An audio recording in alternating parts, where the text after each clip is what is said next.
Here in New York, we have people running for governor who pledge, if elected, they will legalize recreational marijuana. Even our once reluctant governor wants to examine it.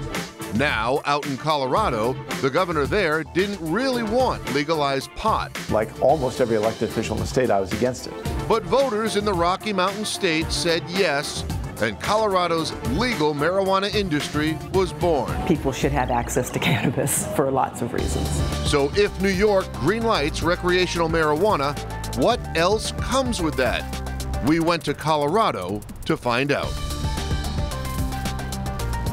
This is 2 on Your Side's Steve Brown. Yeah, so it's a hit and run crash a little bit of ways away. Check it out. Ty Simcox is a Colorado State Trooper. He works a lot of nights and mostly patrols suburban highways. So this is I-25 northbound from Denver, so we get tons and tons and tons of drums coming out of here because they all leave the clubs and the bars. I would say it's a little harder to tell if they're impaired with marijuana, in my experience.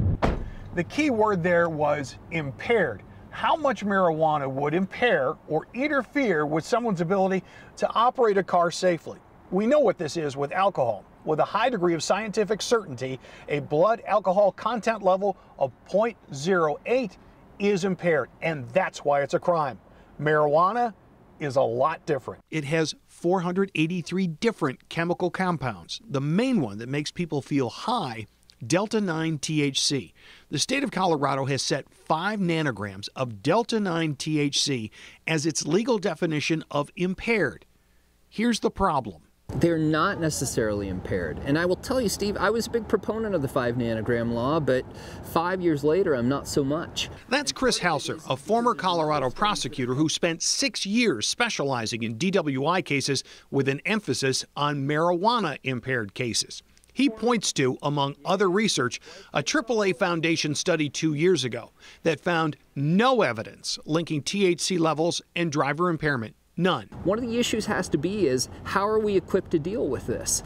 And from a law enforcement standpoint, it's a struggle. Especially when you consider a recently released survey of Colorado marijuana users that found 69% admitted to driving under the influence at least once in the past year. 27% admitted to driving while high on a daily basis. And while legal marijuana is not in New York, stoned drivers are. I had a gentleman that was so impaired by marijuana that he forgot he had a marijuana cigarette tucked behind his ear.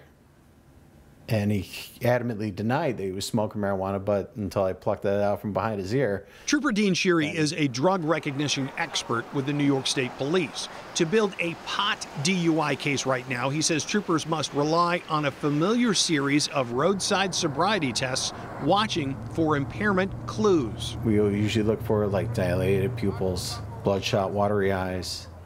Sometimes you'll have the slurred speech. But even that might not tell a cop for sure whether someone is too stoned to drive. I've had people admit to smoking fairly recently, and their roadsides will be 100% perfect. So it's kind of where the tricky part of it comes into.